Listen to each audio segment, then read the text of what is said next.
بسم اللہ الرحمن الرحیم رب اشرح لی صدری ویسر لی امری واحلل عقدۃ من لسانی یفقہوا قولی۔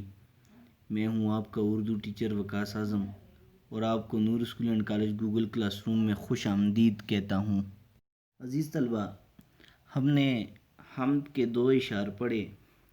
پہلے شعر میں شاعر انسان کی عقل اور سوچ کی بلندی کی انتہا کے بارے میں ذکر کرتے ہیں کہ انسان کی عقل اور سوچ کی بلندی کی انتہا یہی ہے کہ انسان ہر حالت میں اللہ تعالیٰ کے وجود کا اقرار کرے، یعنی کہ اللہ ہر جگہ پہ موجود ہے اور اس کی وحدانیت کو بیان کرے۔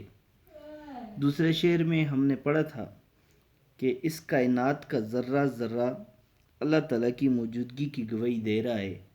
درختوں اور پودوں کا ہر ایک پتا اللہ تعالیٰ کی کاریگری کا منہ بولتا ثبوت ہے، یعنی کہ کائنات میں ذرہ ذرہ، پتا پتا، درخت، پودے، یہ گرتی ہوئی آبشاریں، یہ بہتی ہوئی ندیاں، یہ جمے ہوئے پتھر، جتنے بھی ہیں ان سب کا خالق جو ہے یہ اللہ تعالیٰ ہے، اور یہ ساری چیزیں، یہ تمام چیزیں اللہ تعالیٰ کے ہونے کی گواہی دیتی ہیں، یعنی کہ اللہ تعالیٰ کے وجود کی شاہد ہیں۔ اللہ کے علاوہ یہ کوئی بھی نہیں بنا سکتا، کوئی بھی اس پوری کائنات کا نظام نہیں چلا سکتا۔ آج ہم تیسرے شعر سے ابتدا کریں گے کہ شاعر نے تیسرے شعر میں اللہ تعالیٰ کی کون کون سی خوبیوں کو بیان کیا ہے۔ اسی خلاق نے جوہر کو توانائی دی، پھول پتوں کو عطا جس نے کیے نقش و نگار۔ حسب روایت سب سے پہلے ہم نے الفاظ معنی دیکھنے ہیں۔ خلاق کہتے ہیں تخلیق کرنے والا، پیدا کرنے والا۔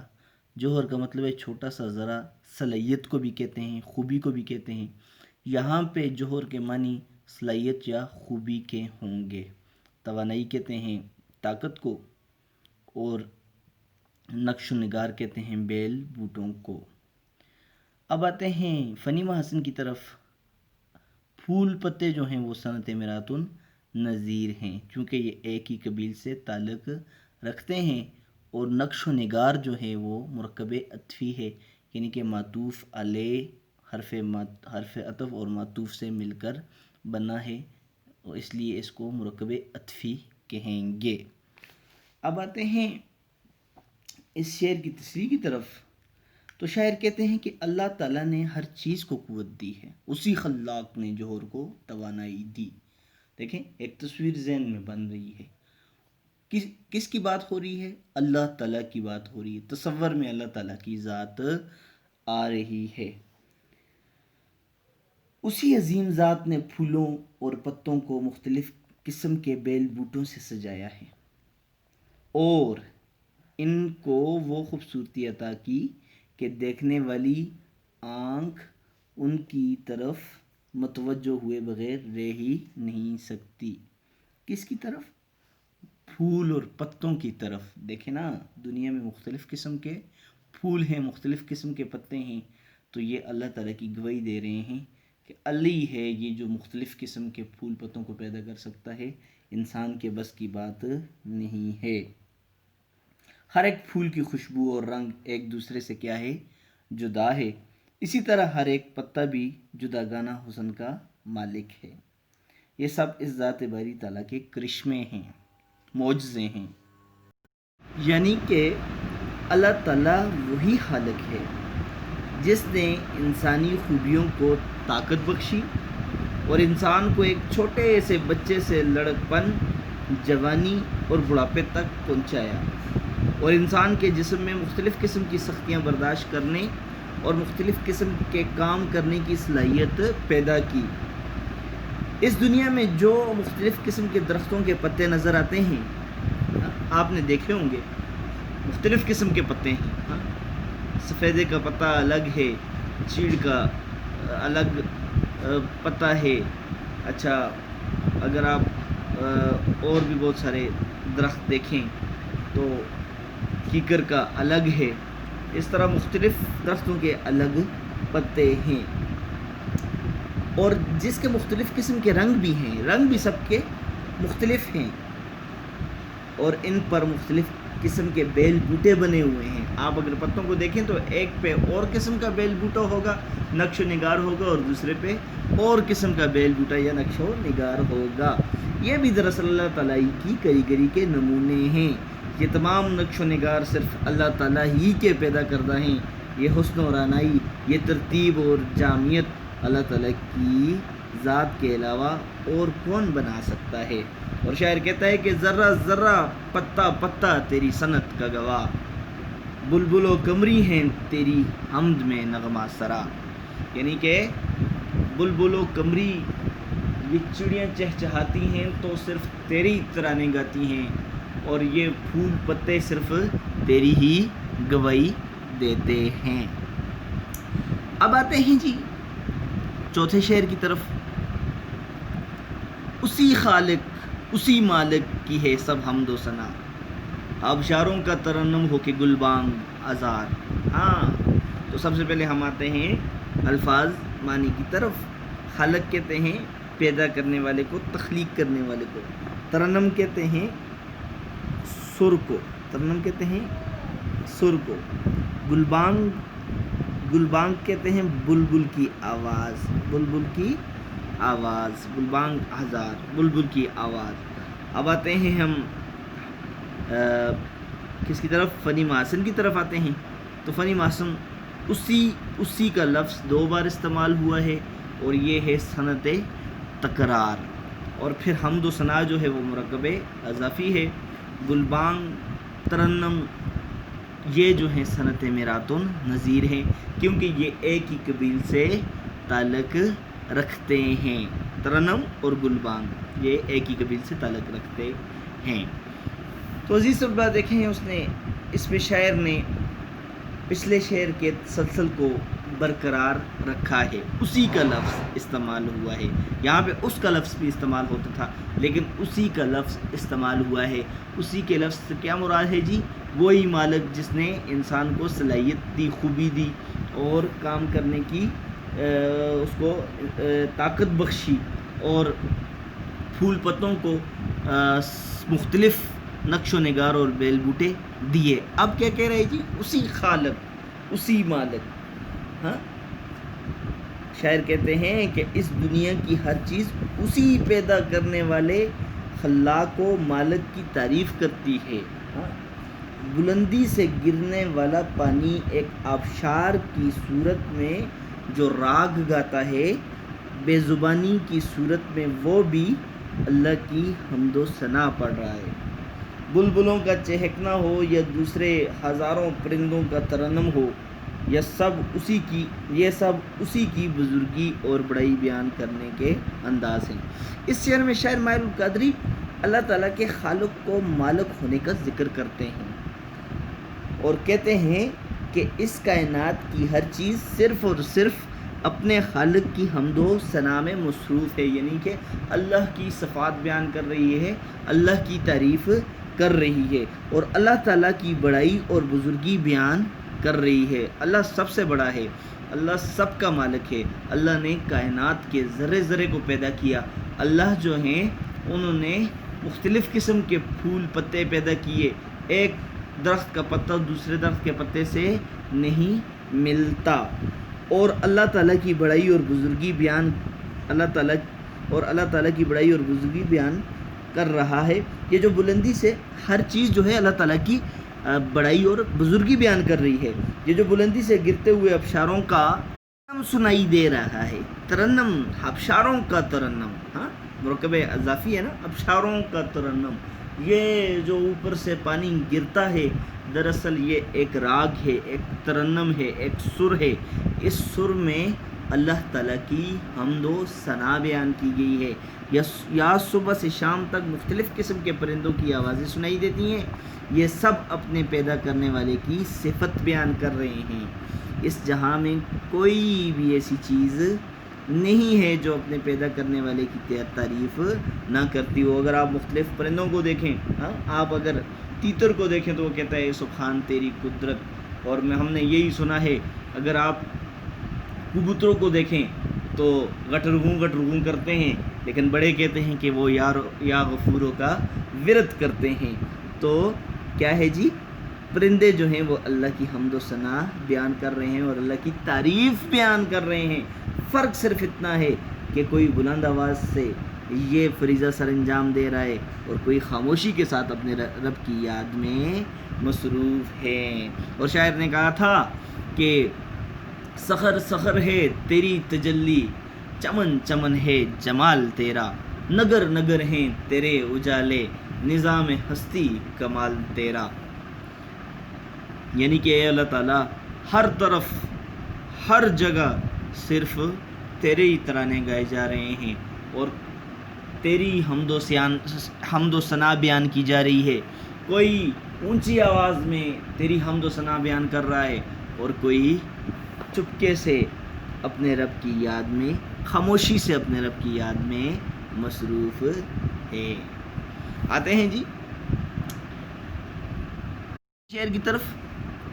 تو شاعر کہتے ہیں کہ یہ سب آیات الہی ہیں، ذرا غور سے دیکھ، اس کی پھر ہم بیاں کر، اسی خالق کو پکار۔ سب سے پہلے ہم الفاظ معنی دیکھیں گے۔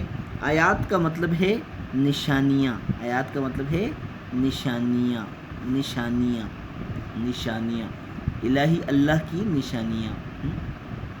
حمد کہتے ہیں تعریف کو، حمد کہتے ہیں تعریف کو، اور خالق کہتے ہیں پیدا کرنے والے کو۔ اب ہم آتے ہیں فنی محاسن کی طرف۔ آیات الہی سے مراد ہے یہ مرکب اضافی ہے۔ آیات الہی کیا ہے؟ مرکب اضافی ہیں، ایسا مرکب جو مضاف علیہ، حرف اضافت اور مضاف سے مل کر بنے، اسے مرکب اضافی کہتے ہیں۔ اور حمد، بیان اور پکار جو ہے، یہ بیان اور پکار کیا ہے؟ صنعت میرات النظیر ہے، صنعت میرات النظیر ہے۔ اب آتے ہیں جی اس کی تشریح کی طرف۔ تو شاعر انسان کو مخاطب کر کے کہتے ہیں کہ اپنے ارد گرد کی چیزوں کو ذرا غور سے دیکھ، ذرا غور سے دیکھو گے تو تم کو پتہ چل جائے گا کہ یہ سب اللہ تعالیٰ کے وجود کی نشانیاں ہیں، یہ سب آیات الہی ہیں، یہ جتنی بھی ہیں اللہ تعالیٰ کے وجود کی گواہی دے رہی ہیں۔ اور ہر ایک چیز اپنی بے زبانی سے پکار کر کے رہی ہے کہ اس کو پیدا کرنے والا ایک بے مثال کاریگر ہے۔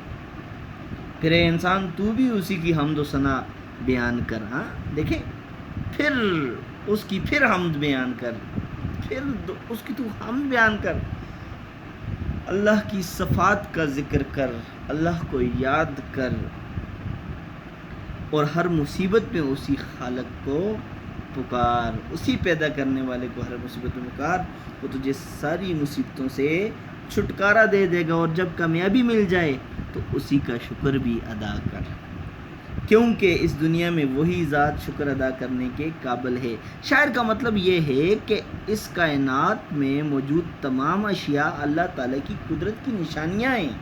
قرآن مجید میں بھی ارشاد ہے کہ کائنات میں تمام لوگوں کے لیے نشانیاں موجود ہیں، لیکن یہ لوگ غور نہیں کرتے۔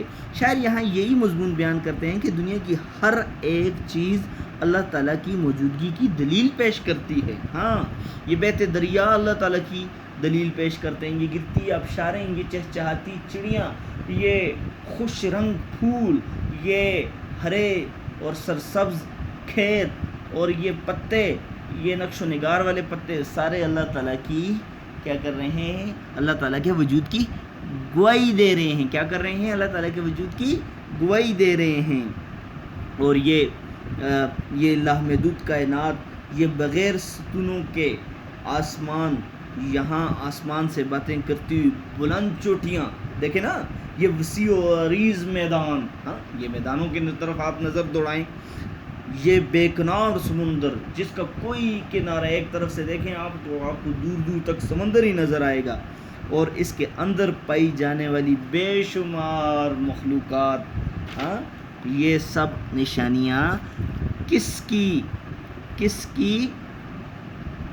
گواہی دے رہی ہیں؟ اللہ تعالیٰ کی گواہی دے رہی ہیں یہ سب نشانیاں اللہ تعالیٰ پر ایمان لانے کا تقاضا کرتی ہیں۔ ہاں اللہ موجود ہے، اللہ ایک ہے، اس لیے ہمیں ہر لمحہ اسی ذات باری تعالیٰ کی حمد و ثنا بیان کرنی چاہیے، جو اس کائنات میں موجود تمام چیزوں کا خالق و مالک ہے، اور صرف اسی سے مدد مانگنی چاہیے جب ہم سب کا داتا ہے، جو ہم سب کا داتا ہے۔ اللہ کے سوا کسی اور سے مانگنا شرک ہے، کیونکہ وہی تمام موجودات کا کارساز ہے، تمام چیزوں کو اسی نے تخلیق کیا ہے، اسی نے بنایا ہے۔ شاعر نے بڑے ہی خوبصورت انداز میں کہا ہے کہ تیرے پاک نام پہ خدا میرا تن فدا، میرا من فدا، میری روح میری جان فدا، میرا باپ میری ماں فدا، تیری بندگی میری آرزو، اللہ جل جلالہ، تیرے در پہ لاکھوں اغنیاں، تیرے در پہ لاکھوں بادشاہ، گو وہ گڑ گڑاتے رہے صدا، تیرا بید پھر بھی نہ کھل سکا، تو ہی جانتا ہے کیا ہے تو، اللہ جل جلالہ، اللہ جل جلالہ۔ اب آتے ہیں آخری شعر کی طرف۔ اس کی صنعت کے نمونے ہیں وہ نکھت ہو کے رنگ، اس کی قدرت کے کرشمے ہیں خزاں ہو کے بہار۔ الفاظ معنی دیکھیں گے۔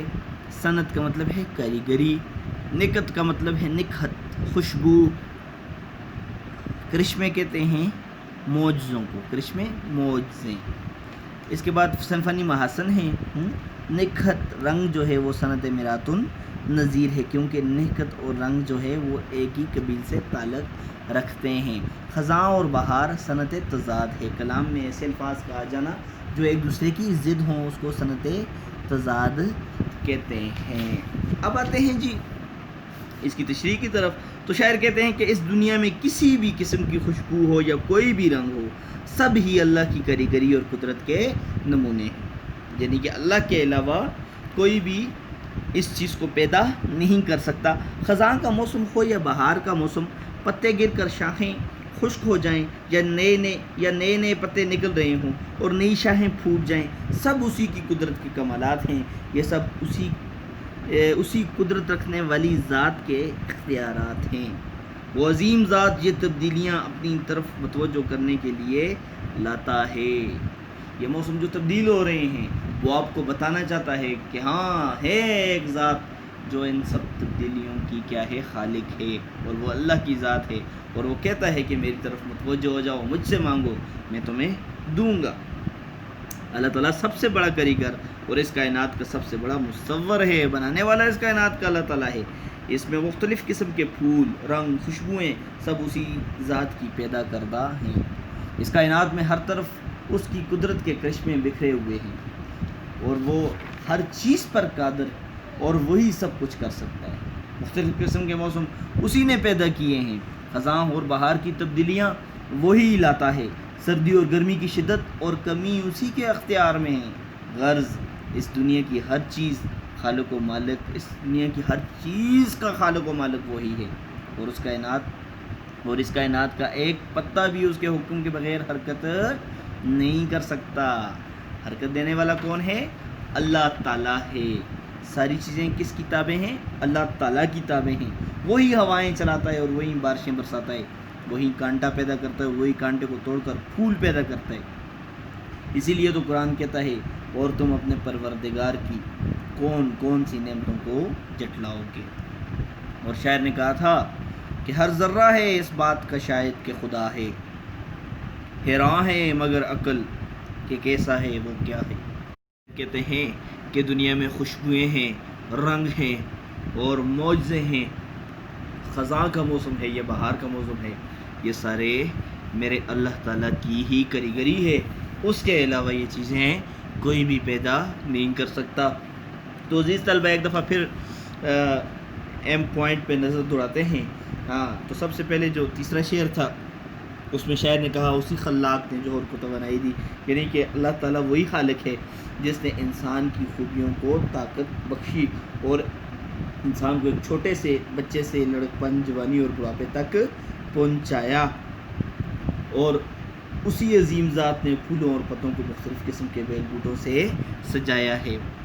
اس کے بعد چوتھے شعر میں شاعر نے کہا کہ دنیا کی ہر چیز اسی پیدا کرنے والے خالق کو مالک کی تعریف کرتی ہے۔ ہاں، بلندی سے گرنے والا پانی ایک ابشار کی صورت میں جو راگ گاتا ہے، اور بے زبانی کی صورت میں وہ بھی اللہ کی حمد و ثنا پڑھ رہا ہے، اور پرندوں کا جو چہچہانا ہے ان میں بھی اللہ تعالیٰ کے نغمے چھپے ہوئے ہیں، وہ بھی اللہ تعالیٰ کی بڑائی بیان کرتے ہیں۔ 5ویں شعر میں شاعر نے کہا کہ دنیا میں جتنی بھی چیزیں ہیں ان کو ذرا غور سے دیکھو تو تم کو پتہ چل جائے گا کہ یہ سب اللہ تعالیٰ کے وجود کی نشانیاں ہیں۔ ہر ایک چیز اپنی بے زبانی سے پکار کر کے رہی ہے کہ اس کو پیدا کرنے والا ایک بے مثال کاریگر ہے، اور پھر تو اسی کی حمد و ثنا بیان کر اور اسی پیدا کرنے کو پکار، کیونکہ وہی تیری فریاد کو سنے گا، وہی تیری مصیبتوں کو دور کرے گا۔ آخری شعر میں شاعر نے کہا کہ اس دنیا میں کسی بھی قسم کی خوشبو ہو یا کوئی بھی رنگ ہو، سب ہی اللہ تعالیٰ کی کاریگری اور قدرت کے نمونے ہیں۔ خزاں کا موسم ہو یا بہار کا موسم، پتے گر کر شاخیں خشک ہو جائیں یا نئے نئے پتے نکل رہے ہوں اور نئی شاخیں پھوٹ جائیں، سب اسی کی قدرت کے کمالات ہیں۔ تو عزیز طلبہ، مجھے یقین ہے کہ آج کا ٹاپک تو بے شک بہت خوبصورت تھا اور آپ کو پسند بھی آیا ہوگا۔ میرے اللہ کی تعریف بیان کی گئی، آپ نے اس کو غور سے پڑھنا ہے۔ اگر آپ کو پھر بھی کسی لفظ کی سمجھ نہیں آئی اور اس نظم میں کسی شعر کی سمجھ نہیں آئی تو آپ نے نیچے کمنٹ میں اپنی رائے کا اظہار کرنا ہے۔ آپ نے 2 اشعار لکھنے ہیں، کون سا جی؟ تیسرا شعر اور آخری شعر، اس کی تشریح بمائے حوالہ شعر، ان دونوں کی تشریح ما حوالہ شعر لکھ کے بھیجنی ہے۔ ساتھ آپ نے سنتیں بھی لکھنی ہیں تاکہ میں اس کو چیک کر کے آپ کو دوبارہ واپس کروں۔ اللہ تعالیٰ آپ کا حامی و ناصر ہو۔ اللہ حافظ۔